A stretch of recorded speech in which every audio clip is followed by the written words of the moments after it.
सुप्रभात बच्चों। आज हम लोग कक्षा 10वीं के स्पर्श भाग 2 के काव्य खंड का तीसरा काव्य कर रहे हैं। जैसे पिछले वीडियो में मैंने दोहों के अर्थ मैंने बताए थे, आज आगे का अर्थ हम लोग देखेंगे। तीसरे दोहे का अर्थ देखेंगे। बच्चे आप लोग ध्यान से पंक्तियों की ओर नज़र डालेंगे।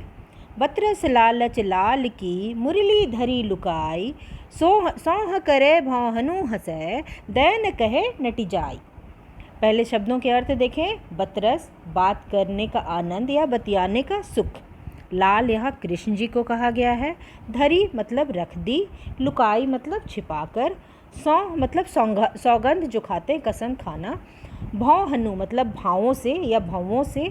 दैन देने के लिए। नटी जाई मतलब इनकार करना या इनकार करती हैं।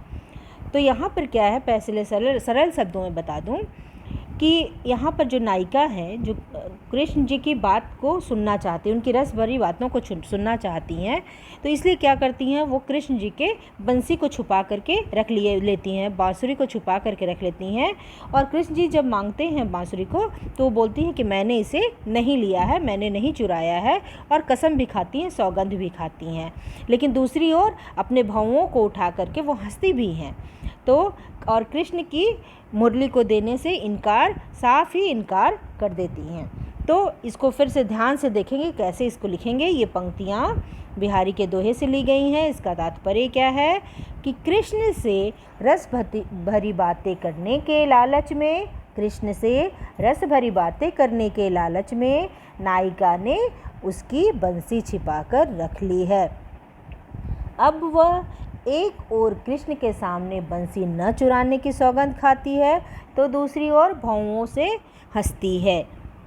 कृष्ण उसे बंसी देने के लिए कहते हैं, किंतु वह साफ इनकार कर देती है कि उसे तो बंसी के बारे में या बांसुरी के बारे में कुछ पता ही नहीं।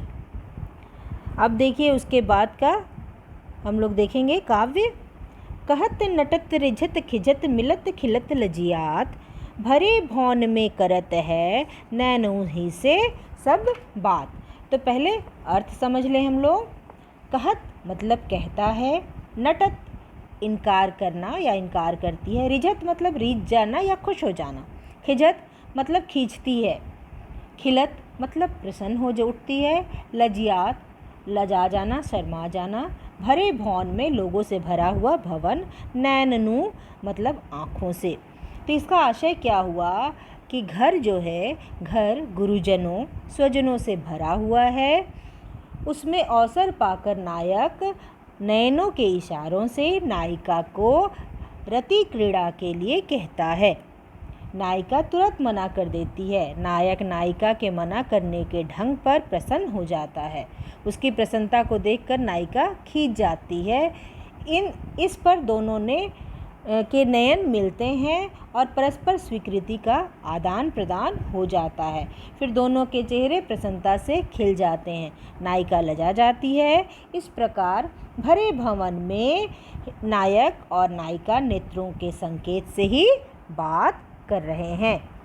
ठीक है बच्चे, तो आज हम लोग काव्य को दोहों के अर्थ को देखें। अगले वीडियो में और दो दोहों के अर्थ को देखेंगे। धन्यवाद।